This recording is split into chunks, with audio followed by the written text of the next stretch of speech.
कुलतालिकायै कपालाकृतसेतुरायै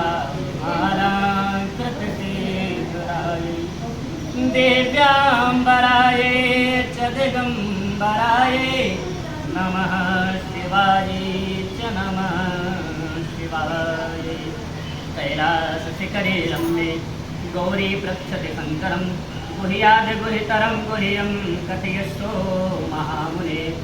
रमणी कैलाश पर्वत के शिखर पर बैठी हुई पार्वती जी ने भगवान महादेव से प्रश्न कर दिया, महाराज हमें कोई ऐसा गुप्त व्रत या पूजन बताइए जो सभी धर्मों से सरल हो, जिसमें परिश्रम भी कम करना पड़े और फल भी अधिक मिले।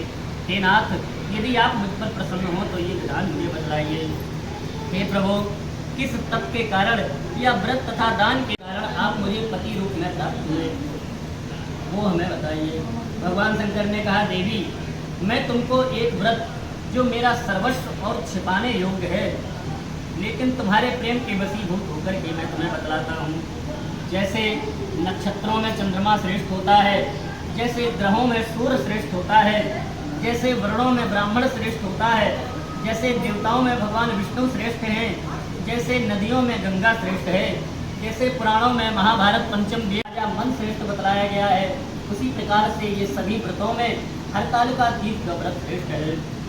सब पुराण और सभी वेदों का सर्वस्व जिस तरह कहा गया है, मैं तुम्हें एक प्राचीन व्रत बतलाता हूँ।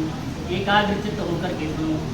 इस व्रत के प्रभाव से तुमने मेरा आधा आसन प्राप्त किया है, अर्थात मेरी अर्धांगिनी के रूप में तुम मुझे प्राप्त हुई हो, वो मैं तुम्हें बतलाता हूँ। भाद्रपद मास में हस्त नक्षत्र से युक्त शुक्ल पक्ष की तृतीया तिथि को उसका अनुष्ठान मात्र करने से स्त्रियां सब पापों से मुक्त हो जाती हैं। हे देवी, तुमने आज से बहुत दिनों पहले हिमालय पर्वत पर इस व्रत को किया था, वो वृत्तांत मैं तुमसे कहता हूँ। पार्वती ने कहा, महाराज मैंने किस कारण ये व्रत किया वो सब मैं आपके मुख से सुनना चाहती हूँ। भगवान शंकर ने कहा, देवी भारतवर्ष के उत्तर की ओर एक बहुत बड़ा रमणीक और पर्वतों में श्रेष्ठ हिमालय नाम का पर्वत है।